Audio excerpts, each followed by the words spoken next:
네, 안녕하세요. 김프로입니다. 오늘 코스피는 마이너스 3% 하락 마감했고요. 코스닥은 마이너스 5% 폭락 마감을 하면서 결국은 지금 뭐 코스닥 기준으로는 전저점을 깼죠. 어제 말씀드린 것처럼 이렇게 쌍바닥을 만들어주지 않을까 하는 희망으로는 접어둬야 될 것 같다. 이 정도 되면 이제 받아들여야 됩니다. 전저점 깨고 어떤 그 폭락, 우리가 흔히 말하는 그러니까 상승할 때만 오버슈팅을 쓰는 게 아니라 이제 하락할 때도 오버슈팅을 쓰잖아요. 그래서 졸졸이 타고 가다가 결국은 이런 식으로 툭툭 하면서 과매도 국면으로 좀 접어드는 지금 시장의 흐름인 것 같고요. 전저점을 깨고 이렇게 되면은 600한 90포인트인데 지금 코스닥만 가지고 일단 설명을 드리면 정확히 요때 가격 코로나 로 인해서 이렇게 폭락이 시작되기 딱 전 가격 있죠. 이렇게 쌍봉 만들었던 690포인트였는데 요때 이제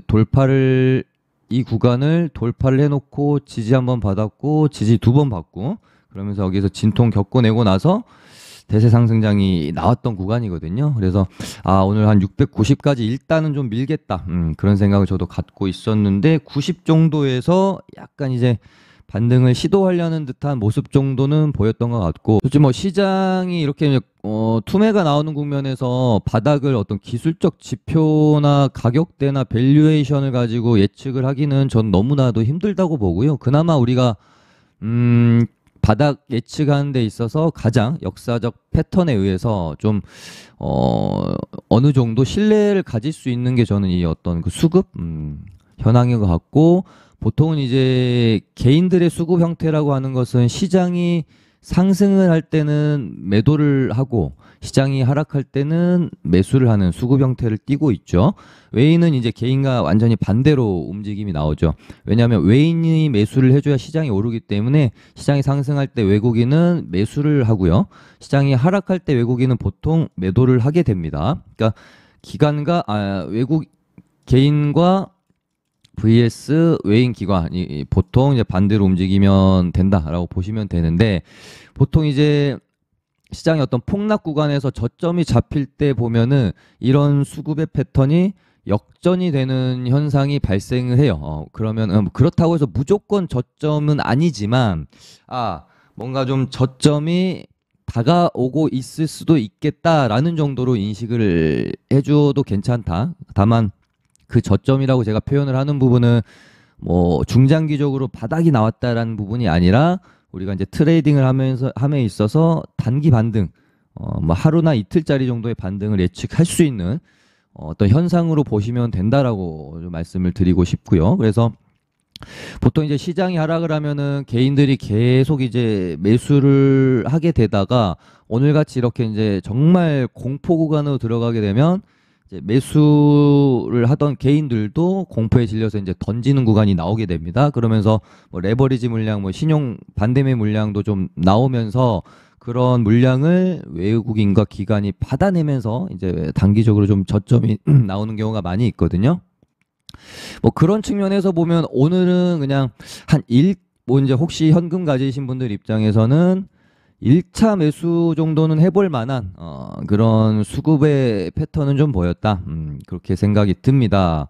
오늘 이제 5장 들어가지고, 그러니까 장중에는 계속 개인들도 매도세가 일관됐지만 중간중간에 반등이 나올 때마다 개인들도 계속해서 이제 매수를 하는 경향성을 보이다가 이제 진짜 700 깨면서부터는 개인들이 무자비하게 던진다라는 느낌을 받았습니다. 그걸 이제 외국인과 이제 기관이 어느 정도 좀 옷장 들어서 받아내면서 이렇게 이제 반등이 조금 나오긴 했고요. 여기서 이제 뭐, 지금 계획을 좀 세워보자면 제가 개인적으로는 저희 뭐 이제 정의원방에서도 오늘 이제 종가 부근에서 살짝 이제 1차 베팅 정도 들어갔거든요. 남은 현금을 가지고. 그래서 추가 하락이 이제 혹시 나오게 된다라고 하면 이제 내일 3음봉이잖아요. 지금 2음봉 동안에 8% 하락이 나왔기 때문에 사실상 이 정도면 내일은 반등이 나와줘야 되는 게 맞습니다. 기술적 반등을 말씀을 드리는 거예요. 그래서 다시 하락을 하더라도 하루 이틀은 반등 나왔다가 다시 하락을 하는 게 맞는데, 진짜 우리가 최악을 가정했을 때 정말 혹시라도 음봉이 하나 더 나온다, 혹은 오늘 미장이 뭐 급락이도 나와가지고 내일 개파락을 하고 시작한다. 그러면은 내일의 어떤 뭐 시가 부근이나 음봉 예를 들어 이런 식으로 마무리돼서 어찌됐건 그러니까 삼음봉의 개념.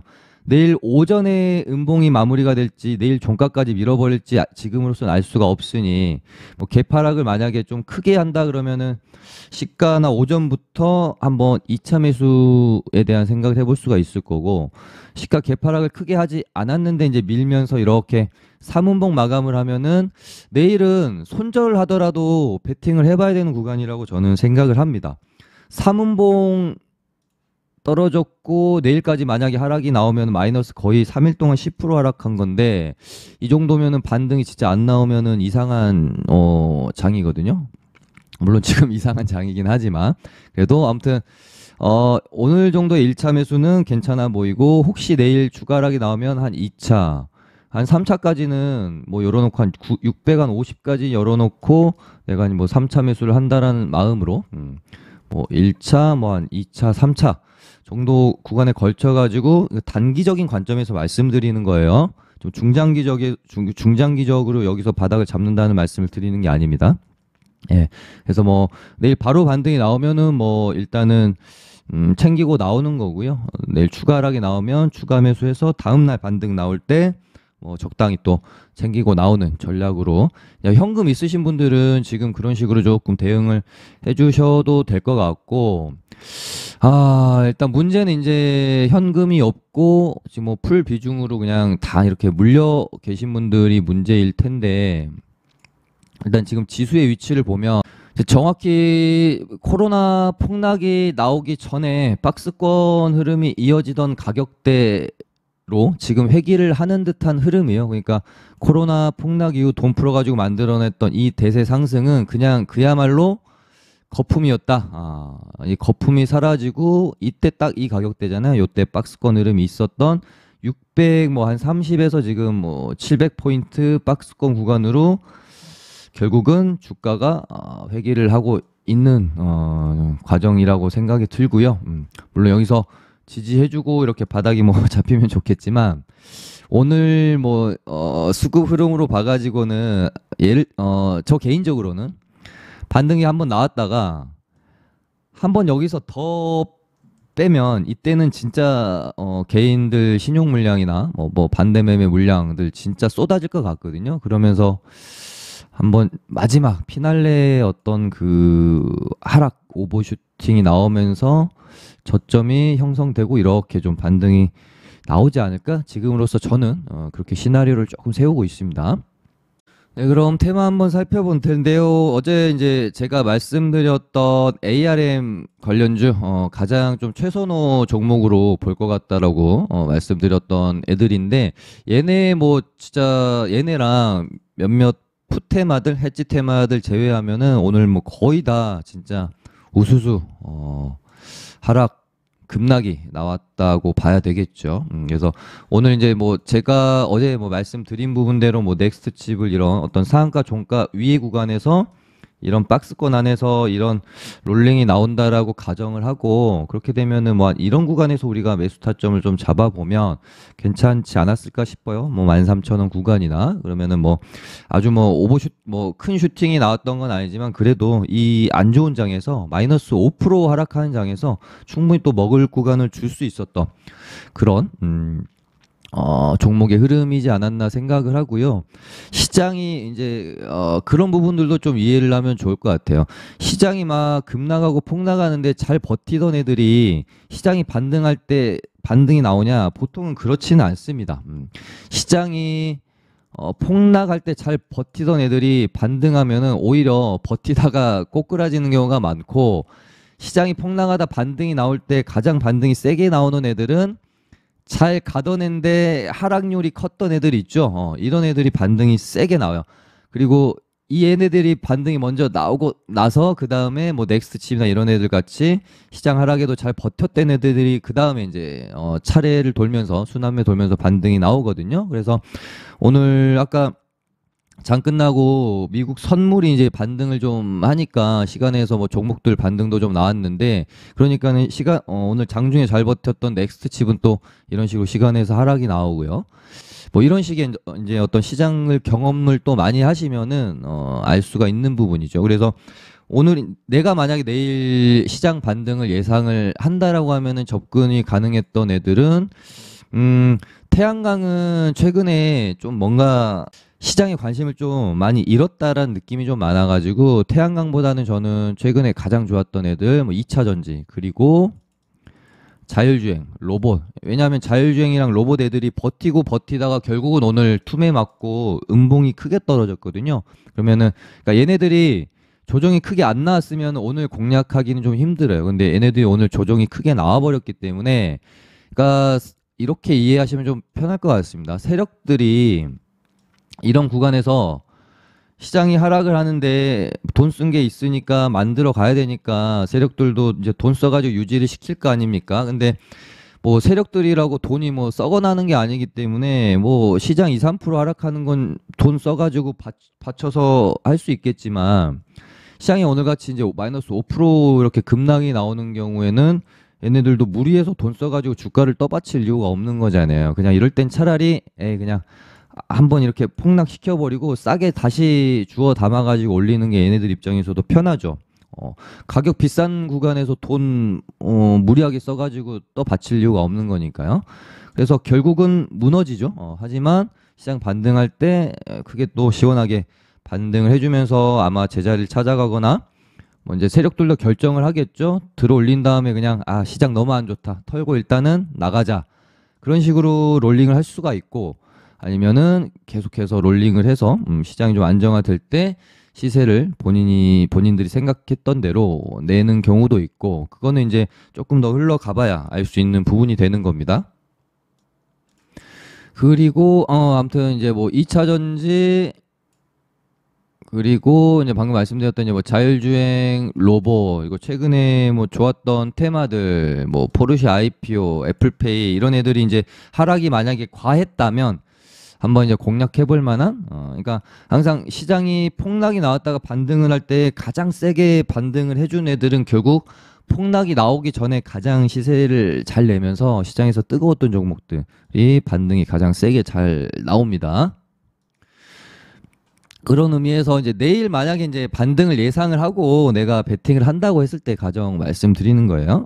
뭐 이제 M&A, ARM 관련주들은 뭐 이제 뭐 종가 베팅할 만한 대상은 아니었을 것 같고 포르쉐 뭐 IPO 관련주 코리아 FT나 뭐 3기 같은 애들은 한번 이런 구간에서는 접근이 가능해볼 수도 저는 있다라고 보여지고요. 이렇게 이제 좀 큰 하락이 나왔기 때문에 이런 구간에서 이렇게 돌림 반등이 나올 수도 있고 코리아 FT는 장막판에 이렇게 좀 말아올리는 반등이 그러니까 시장은 이만큼밖에 반등 안 했는데 눈치 보고 있다가 쫙 말아올리죠. 이런 게 이제 강한 종목이다라는 증거인 것 같고 그다음에 뭐 최근에 금양이 강하긴 했으나 아까 말씀드린 것처럼 하락폭이 그렇게 크지 않았죠. 그러니까 시간에서도 한 뭐 2%밖에 못 올랐던 거고 대신에 미래나노텍이 2등주였는데 하락폭이 워낙 오늘 컸다 보니까 시간에서는 또 이 반등이 또 세게 나왔던 거죠.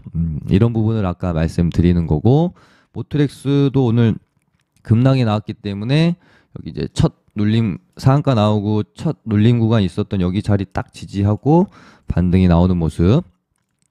모바일 어플라이언스도 얘가 대장이군요. 모바일 어플라이언스가 대장이고 모트렉스가 지금으로서는 뭐 2등조 정도로 보시면 될 것 같다. 근데 로봇주도 뭐 이제 잘 버티다가 오늘 뭐 음봉이 떨어지긴 했는데 자율주행 얘네들처럼 뭐 10%대 급락이 나오고 이런 건 아니었으니까 로봇주들도 반등이 엄청 그렇게 또 크게 나왔던 거는 아닙니다.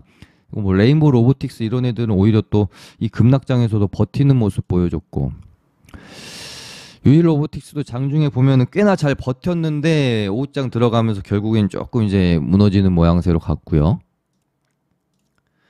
근데 뭐 로봇 애들은 9월 30일 이제 너무나 좀 노출이 많이 돼 있고 명확한 이벤트이긴 하나 그럼에도 불구하고 너무 좋은 이벤트고 재료이기 때문에 한 번은 반등이 좀 시장이 안정화됐을 때 눈치 보다가 한 번은 반등이 좀 나와주지 않겠느냐 그런 생각을 가지고 있습니다.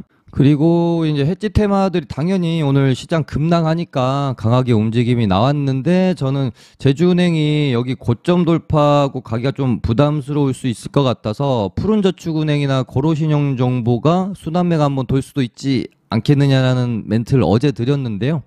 뭐 제주은행도 전고점 뚫으면서 슈팅이 한번 강하게 나오기도 했는데 말씀드렸던 것처럼 푸른저축은행이 오늘 약간 뭐 대장 역할도 했고 그러다가 이제 고려신용정보랑 SCI 평가정보가 올라오면서 오늘은 SCI 평가정보 굉장히 강한 모습 보여줬습니다. 하지만 이제 오늘 이제 뭐 아까 우리 장 시간에서 미선물이 반등을 해버리니까 약간 내일 시장이 반등이 기대되면 얘네들은 또 약할 수밖에 없지 않겠습니까? 그래서 시간에서 일단 좀 하락이 나왔는데 얘네도 하루 이틀 정도는 조금 눌렀다가 다시 가더라도 요렇게 이제 그림이 만들어지지 않을까 생각을 해서 예를 들면 이제 시장이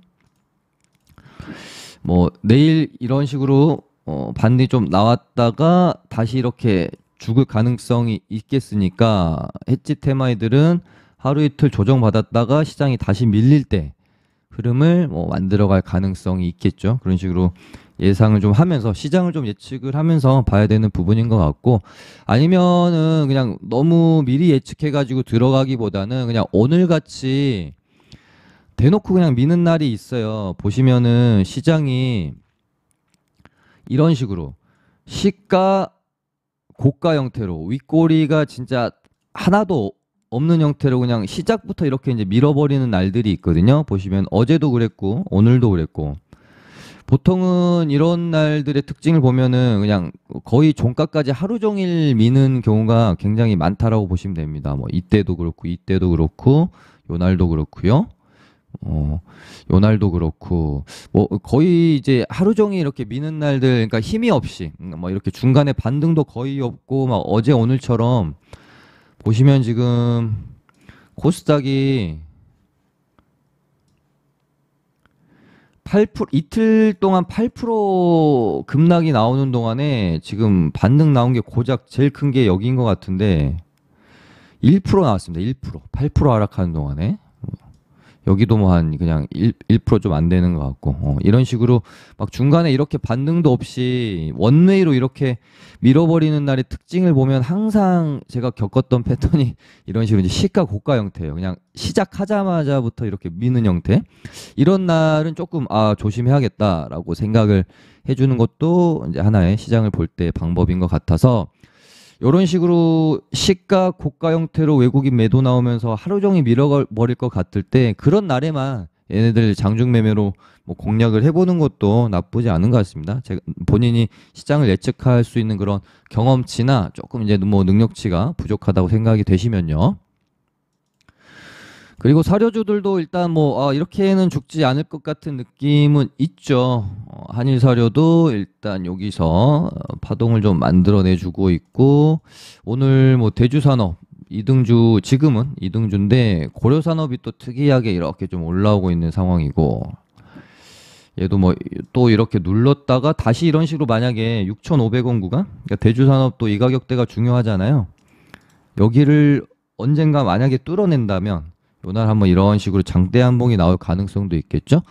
그러니까 사료주들은 누가 어느 날 갑자기 대장으로 치고 나올지 몰라서 다 놓고 좀 봐야 될 것 같아요. 한일사료가 지금 뭐 주의 딱지 달았고 그럼 또 뭐 대주산업이 갑자기 치고 나올 수도 있는 부분이고요. 네, 아무튼 물가지수 발표가 이제 좀 기간이 있고 지금 시장 예상치가 전월비 해가지고 그렇게까지 크게 감소할 것으로 보고 있지 않아요. 끼케야지 뭐 0.1에서 0.2% 정도 보고 있다 보니까 진짜 혹시라도 전월과 동일하거나 높게 나와버리면 얘네들은 다시 한번 움직임이 뭐 나올 수도 있겠죠. 뭐 이때만큼의 어떤 퍼포먼스는 없겠지만 그래도 한 번 정도의 파동은 줄 수 있으니 지켜볼 필요는 있겠다. 그리고 뭐 태조 이방원 애들도 이 정도면은 조정이 어느 정도는 좀 많이 나왔어요. 제가 요날 언급 드렸던 가격대까지 이제 거의 다 왔네요. 6만 원에서 6만 5천 원까지는 저는 조정이 나오면 이 구간 안에서는 베팅을 한번 충분히 해볼 만한 것 같다라는 말씀 드렸었는데, 이날 이제 시장이 안 좋았는데 잡아주는 걸 보고 이러면 여기서 이렇게 반등이 한번 나오려나 생각해서 제 생각이 틀린 것 같습니다. 그렇게 이날 방송에서 말씀드렸는데 결국은 제 생각대로 여기까지 이제 들어왔습니다. 야, 그래 여기서는 한 번은 반등은 죽을 때 죽더라도 반등 한번 나왔다가 죽지 않을까 싶어서 요 구간은 그래도 좀 매력적인 포인트다. 만약에 시장이 하루 정도 더 하락하더라도 얘네가 뭐 이런 식으로 하락했다가 이렇게 만들고 여기서 이렇게 반등이 좀 나와주지 않을까요? 하나솔루션도 제가 말씀드렸던 가격대가 한 이 정도 됐었나? 이 정도 됐었던 것 같거든요. 45,000원에서 47,500원 정도 구간 들어왔네요. 하루 더 하락해도 여기 정도 가격대 이렇게 됐다가 이렇게 반등은 나오지 않을까요? 태양광 애들도 그 정도 보고 있습니다. 네, 그럼 오늘은 뭐 이 정도 마무리하도록 하고요. 좋아요 많이 눌러주시고요. 어려운 시장이지만 꼭 살아남으셔서 그러니까 시장이라는 게 예측할 수 있게 장 분위기가 좋아지면서 저점이 잡히는 경우가 잘 없고 정말 생각지도 못한 타이밍에 갑자기 저점이 잡히면서 분위기가 급변하면서 장이 좋아지는 경우들이 꽤나 있거든요. 그래서 장이 안 좋다고 뭐 MTS, HTS 꺼버리시고 그냥 안 보고 그러시기보다는 힘들더라도 저는 계속해서 시장 집중하면서 언제 나올지 모르는 저점 대비해서 좀 적극적인 저는 좀 대응을 해야 된다고 생각을 합니다. 네, 모두 힘내시기 바랍니다. 화이팅입니다.